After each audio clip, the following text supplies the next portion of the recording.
বন্ধুরা, স্বাগতম সবাইকে। আমি এই মুহূর্তে টোকিওতে আছি, টোকিও স্টেশনে। তো টোকিও স্টেশনে এটা একটা খুব ভালো জায়গা। টোকিও স্টেশন থেকে বাইরে এটা খুবই একটা ভালো জায়গা। এটা আসলে এই সময়টাতে এতটা ভালো একটা পরিবেশ না দেখলে আসলে যে আসবে তার মন সত্যিই ভালো হয়ে যাবে। তো আমাকে বাংলাদেশি দুইটা ভাইয়ের সাথে দেখা হয়েছে। তো ভাইরা আমাদের এখানে নিয়ে আসছে, বলছে কি যে এই জায়গাটা খুবই ভালো। সো ওনাদের সাথে একটু কথা বলবো, যারা বাংলাদেশ থেকে জাপানে আসতে চান। তো কিভাবে আসতে পারবেন এবং তারা কিভাবে আছে, তারা কি কাজ করে সেই সম্পর্কে আমি ভাইয়ের কাছ থেকে জানবো। ভাই, আহ, বাংলাদেশ থেকে যারা আসবে তারা কি ভিসায় আসতে পারে, অথবা এখানে এসে কি কাজ করতে পারে, তারা কিভাবে কি করলে, এটা আপনার কাছ থেকে একটু জানতে চাচ্ছি। অ্যাকচুয়ালি বাংলাদেশ থেকে আসার জাপানে অনেকগুলো ওয়ে আছে। তার মধ্যে সবচেয়ে ভালো ওয়ে হচ্ছে স্টুডেন্ট ভিসা আসা। স্টুডেন্ট ভিসা আসার পরে এখান থেকে ডিগ্রি নেওয়ার পরে ভালো জব আছে এবং ভালো সুযোগ সুবিধা আছে। তাছাড়া আপনার ইঞ্জিনিয়ার জব বিষয়ে আছে, জব বিষয়ে আসতে পারে যারা স্টুডেন্ট ভিসা রিজেক্ট হয়েছে বা স্টুডেন্ট পড়াশোনা করতে তেমন একটা আগ্রহী না, ওদের জন্য জব বিষয় আছে, ওই বিষয়ে আপনারা আসতে পারবেন। তবে আমি আপনার সবাইকে প্রেফার করবো যে আপনারা স্টুডেন্ট বিষয়ে আসেন। আসলে একবার বা 2 বছর নিহঙ্গ শেখার পরে, জাপানি ভাষা শেখার পর তারপরে হচ্ছে আপনারা ডিপ্লোমা করবেন বা ইউনিভার্সিটিতে গ্র্যাজুয়েশন করবেন। তারপর আপনার জন্য অনেক জব আছে এবং জব এখানে অ্যাভেলেবেল। রেস্টুরেন্ট থেকে শুরু করে আপনার বড় বড় বিশেষ করে আইটি কোম্পানি, যারা আইটি নিয়ে পড়াতে ইচ্ছুক বা আইটি নিয়ে কিছু করতে চান, তারা জাপানে আসতে পারেন। এখানে খুব ভালো সুযোগ আছে। ধন্যবাদ ভাই আপনাকে। আপনি এখন মানে কি কাজ করতেছেন জাপানে? আমি জাপানে জাপানি ভাষা প্রোগ্রামে আসছি। এসে 1.5 বছর জাপানি ভাষা শিখছি। এটা শেষ করে এখন ডিপ্লোমা করতেছি। ডিএক্স বিজনেসের উপর 2 বছর ডিপ্লোমা করতেছি। আমার ডিপ্লোমা শেষ হবে হচ্ছে আপনার 2026 সালে। ধন্যবাদ। আর জাপানে বেতন সম্পর্কে একটু জানতে চাচ্ছিলাম, মানে কাজ করলে কেমন বেতন আসে? অ্যাকচুয়ালি বেতনটা আসলে ডিপেন্ড করে হচ্ছে আপনার কোয়ালিটির উপরে। আপনার কী পরিমাণ যোগ্যতা আছে, আপনি কোন লেভেল, কোন ধরনের কাজ করার যোগ্যতা আছে, ওইটার উপর ডিপেন্ড করে। যদি আপনি স্টুডেন্ট বিষয়ে আসেন তাহলে আপনি দেখা গেছে রেস্টুরেন্টে জব করলে আপনি ঘন্টায় 1200 থেকে 1400 ইয়েন ঘন্টা পাবেন। বা আরও কোম্পানি আছে যারা নাইট শিফটে করে, ওইখানে করলে আবার 25% বেশি আছে। তো অ্যাভারেজে আপনার 1100 থেকে 1500 টাকার মধ্যে আপনার পার ঘন্টা স্যালারি। আর যারা জব বিষয়ে আছে, জব বিষয়ে তো ডিপেন্ড করবে আপনি আসলে কোন ধরনের জব করেন। এখানে 1,80,000 ইয়েন থেকে একদম 4 লাখ, 5 লাখ, 10 লাখ, 15 লাখ ইয়েন পর্যন্ত জব আছে আর কি। আর 15 লাখ বলতে কি, মানে এই টাকাটা বাংলাদেশে কনভার্ট করলে তা কত টাকা হয়? মানে বাংলাদেশি টাকা নরমালি কত টাকা বেতন বাংলাদেশে আসে? এখন হচ্ছে আপনার বাংলাদেশে 1 টাকা জাপানের 75 পয়সা। অর্থাৎ বাংলাদেশে যদি আপনি জাপানের 1 লাখ টাকা দেশে পাঠান তাহলে 75,000 টাকা পাবেন বাংলাদেশি কি আর কি। ঠিক আছে। আর যারা স্টুডেন্ট বিষয়ে আসবেন, আপনারা এখানে স্টুডেন্টের জন্য অনেক পার্ট টাইম জব আছে, অনেক বেশি। আপনি যেখানে খুশি সেখানে কাজ করতে পারবেন এবং স্টুডেন্ট বিষয়ে যে টাকাটা আপনি আর্ন করবেন, এটা দিয়ে আপনার পড়াশোনার খরচ প্লাস চলাফেরা যেই কী বলে জাপানে যে খরচটা, এটা হয়ে যাবে আর কি। আর দেশের থেকে টাকা আনতে হবে না। আহ, ধন্যবাদ ভাই আপনাকে। ভাইয়ের পরিচয়টা আমি জানতে চাই। আমার নাম হচ্ছে সাইফুল ইসলাম। আমার বাড়ি হচ্ছে ব্রাহ্মণবাড়িয়া। ধন্যবাদ। আপনি কতদিন আসছেন কোরিয়াতে? জাপানে? সরি, জাপানে। হ্যাঁ, জাপানে আমি আছি 1.5 বছর। 1.5 বছর? 2022 সালে আসছি। 24 পর্যন্ত 1.5 বছর হয়েছে। ধন্যবাদ। ধন্যবাদ ভাই আপনাকে। তো আমি আর একটা ভাইয়ের সাথে কথা বলবো, ভাইয়ের কাজের বর্ণনাটা আমি জানবো, কারণ ভাই অনেক বিজি এবং অনেকগুলা কাজ করে। সো ভাইয়ের কাজের বর্ণনাটা আমি ভাইয়ের কাছ থেকে শুনবো। প্রথমে আমি ভাইয়ের কাছ থেকে ভাইয়ের পরিচয়টা জানবো। ভাই, আপনার পরিচয়টা দেন। আসসালামু আলাইকুম ভাই। আমি ইমরুল কায়েস। দেশের বাড়ি ব্রাহ্মণবাড়িয়া কসবাতে। জাপানে আছি প্রায় 1 বছর 5 মাস চলতেছে। তো এই তো স্টুডেন্ট ভিসায় আসছি ভাই। স্টুডেন্ট হিসেবে আসছি জাপানে। স্টুডেন্ট হিসেবে জাপানে আসা। জাপানে আসলে স্টুডেন্ট ভিসায় আসাটা হচ্ছে সহজ। অন্যান্য জব ভিসা প্লাস আদার যে বিষয়গুলো আছে ওইগুলা সব থেকে হচ্ছে সহজ হচ্ছে স্টুডেন্ট ভিসা। তো স্টুডেন্ট ভিসায় আসার পরে হচ্ছে কি আমাদের আসলে পার্ট টাইম জব করার একটা অনুমতি থাকে, যেটা হচ্ছে অনেক দেশে থাকে না স্টুডেন্ট হওয়া অবস্থায় যাওয়ার পরেও।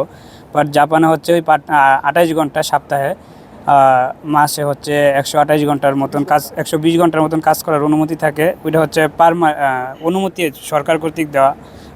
সব স্টুডেন্টরাই আসলে চাইলে করতে পারে, অনেকে যাদের টাকা দরকার নেই তারা করে না, বাট যারা তাদের দরকার তারা করে আর কি। টাকার ফ্যামিলির উপরে নির্ভর করে বা নিজের অনুভূতির উপর নির্ভর করে যে আসলে সে কী করতে চায়।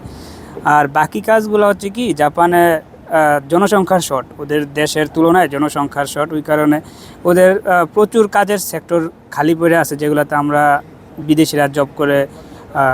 তো বিদেশিদের ম্যাক্সিমাম হচ্ছে নাইট শিফটে কাজ করে। নাইট শিফটে হচ্ছে নর্মাল জাপানে বেসিক স্যালারি টোকিওতে হচ্ছে 1113 টাকা, ওইটা হচ্ছে মিনিমাম, এর নিচে হচ্ছে দেওয়ার কোনো অপশনই নাই। এর উপরে হচ্ছে ডিমান্ড অনুযায়ী নির্ভর করে বা কাজ আসলে কীরকম কঠিন বা কীরকম সহজ, ওইটার উপরে ডিপেন্ড করে হচ্ছে বেতন কম বেশি হয় আর কি। তো রাতের বেলা নর্মালি হচ্ছে কোনবিনি বলতে বোঝায় হচ্ছে বাংলাদেশে যেরকম স্বপ্ন, আগরা, ওই টাইপের সুপার শপ, ওই দোকানগুলোতে হচ্ছে রাতে জাপানে 24 ঘন্টা খোলা থাকে।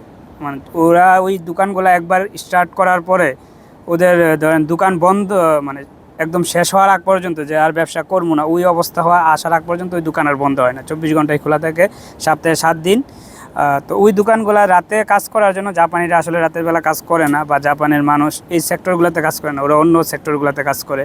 তো ওই সেক্টরগুলো আসলে আমরা বিদেশিরাই হচ্ছে ফিল আপ করি আর কি। তো ওই দেখা যায় ওইগুলাতে যেহেতু মানুষ সহজে কাজ করতে চায় না, ওই কারণে ওইগুলাতে হচ্ছে হ্যান্ড ক্যাশ বেতন দেয়। মানে হচ্ছে কি হ্যান্ড ক্যাশ বেতনটা হচ্ছে মাস শেষেই দেয়, বাট আপনার হচ্ছে আপনার নামে হচ্ছে ট্যাক্স ঢুকে না, ট্যাক্স দেয় না আর কি, যেটা হচ্ছে সরকার জানতে পারে বা প্রশাসন জানতে পারে, ওই জিনিসটা আসলে হয় না।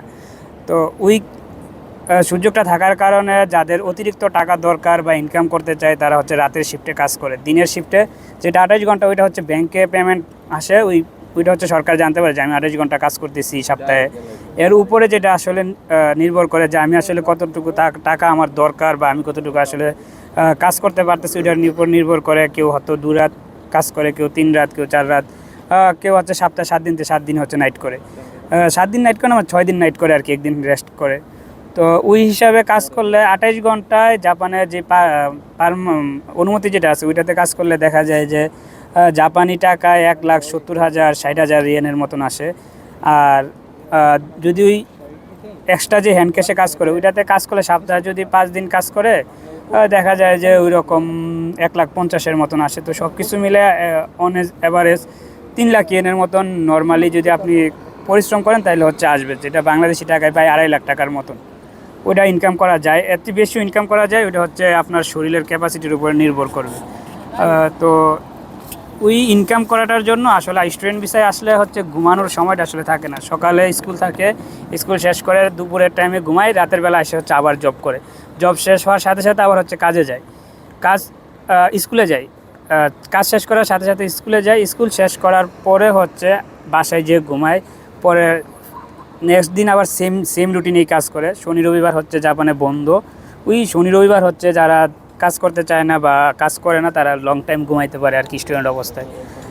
তো স্টুডেন্ট অবস্থায় একটা জিনিস সুবিধা হচ্ছে কি এখানে হচ্ছে আপনার এটা পার্ট টাইম হিসাবে জব থাকে, যদি আমি চাই একদিনও করতে পারবো, আমি যদি না চাই একদিনও করার দরকার নাই। কেউ আমার হচ্ছে উপরে প্রেশার ক্রিয়েট করতে পারবে না, কেউ কোনো কিছু করতে পারবে না। আমি আমার হচ্ছে পরিচালক, আমি আমার সিদ্ধান্ত গ্রহণ করার সব কিছু আমার নিজের উপরে নির্ভর করে।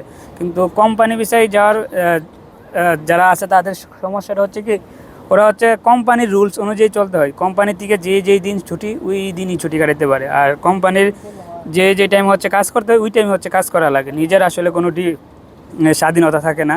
আর স্টুডেন্টের হচ্ছে স্বাধীন, স্টুডেন্ট যা ইচ্ছা ওইটাই করতে পারে, অবশ্যই যেগুলো হচ্ছে লিগ্যাল কাজ ওই কাজ অনুযায়ী আর কি। এই তো জাপানের স্টুডেন্টদের অবস্থা হচ্ছে ঘুম, ক্লাস, কাজ। যে যত কাজ করে তার তত টাকা বেশি, যে যত কাজ কম করে তার টাকা তত কম। আর যারা হচ্ছে স্যালারিম্যান বা কোম্পানি বিষয় আছে ওদের হচ্ছে একটা স্যালারি ঢুকে, আপনার বেশি কাজ করারও কোনো অপশন নাই, কম কাজ করারও কোনো অপশন নাই, মান্থলি অ্যাভারেজ একটা কাজ করবেন, অ্যাভারেজ আপনার স্যালারি আসবে। এই হচ্ছে স্টুডেন্ট আর কোম্পানি ভিসার পার্থক্য। আর স্টুডেন্ট ভিসায় সহজ আপনার নাট জেএলপিটি বাংলাদেশ থেকে পাস করেই আসা যায়। ওইটা পাস করলেই মানে মোটামুটি ভিসা হওয়ার চান্স থাকে বেশি। আর কোম্পানি ভিসায় আসতে হলে জাপানে আসলে একটা কোম্পানি থেকে আপনার ভিসা জাপান মানে হয়তো যদি এজেন্সির মাধ্যমে আসেন তাহলে এজেন্সি কোনো কোম্পানির সাথে যোগাযোগ করে আপনার কাজের সার্টিফিকেটের উপরে জাপানে আসতে হলে স্টুডেন্ট ও ওয়ার্কিং ভিসায় মিনিমাম অনার্স পাস করা লাগে বা ডিগ্রি পাস।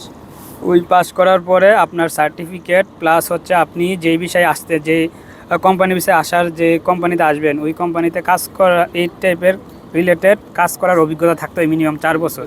ওই সার্টিফিকেট সহ জমা দেওয়ার পরে জাপান থেকে কাগজ হবে, কাগজ হলে আপনি তারপর জাপানের যে এম্বাসি বাংলাদেশে আছে ওই এম্বাসিতে যাওয়ার পর আপনার প্রশ্ন করবে ওই কাজ রিলেটেড বাংলাতে বা নিহঙ্গত জাপানিজ ভাষাতে করতে পারে। ওই প্রশ্ন যদি আপনি পাস করেন তাহলে আপনার ভিসা দিবে আর কি।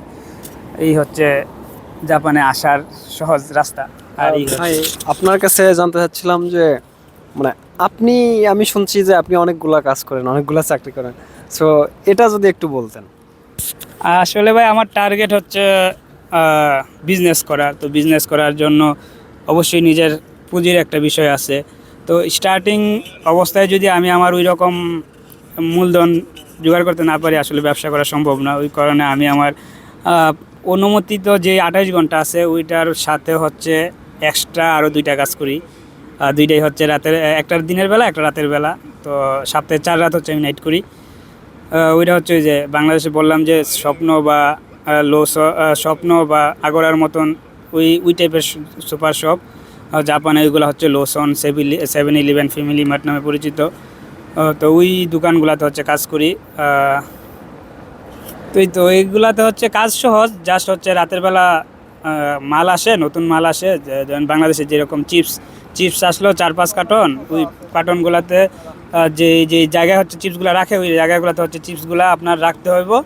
আর যেগুলো হচ্ছে বেশি থাকে রাখার পরে তাকগুলাতে বা সেলফগুলাতে ওইগুলো হচ্ছে ভিতরে অফিসের গোডাউন থাকে, ওই গোডাউনে নিয়ে হচ্ছে রাখতে হয়। আর হচ্ছে কাস্টমার মাঝে মধ্যে যেহেতু 24 ঘন্টায় সার্ভিস, তো জাপানে কাস্টমার মোটামুটি আসে।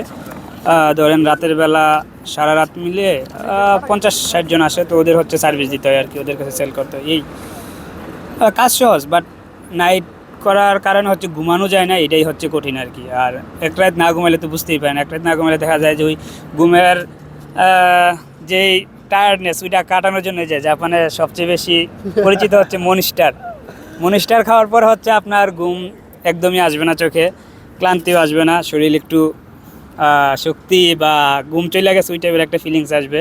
আর রেডবুলও মোটামুটি মানুষে খায়, আসলে আমার রেডবুল বেশি একটা ভালো লাগে না, তাই মনিস্টার খাই। আবার অনেকে কফিও খায়। ঠিক আছে, ধন্যবাদ আপনাকে। ওকে ভাই, অনেক অনেক ধন্যবাদ। Thank you. আর চাই যে ভালোভাবে কাজ করেন, আপনার স্বপ্ন পূরণ হোক। আপনি ব্যবসা করতে যাচ্ছেন, আশা করি আপনার স্বপ্ন পূরণ হবে খুব দ্রুতই। ধন্যবাদ ভাই আপনাকে। তো যারা জাপান আসতে চান তারা এইভাবে করতে পারেন, স্টুডেন্ট বিষয়ে আসলে সব থেকে সুবিধা হবে। স্টুডেন্ট বিষয়ে যারা আসে তারা এই বেশি টাকা রোজগার করতে পারে। আর যারা ব্যবসায়িকভাবে বা যে অন্য বিষয়ে আসে তারা ওইভাবে ইনকাম করতে পারে না, তাদের বেতন খুব কম থাকে, লাখের নিচেই থাকে। তো সবাই ভালো থাকবেন, সুস্থ থাকবেন। Good bye.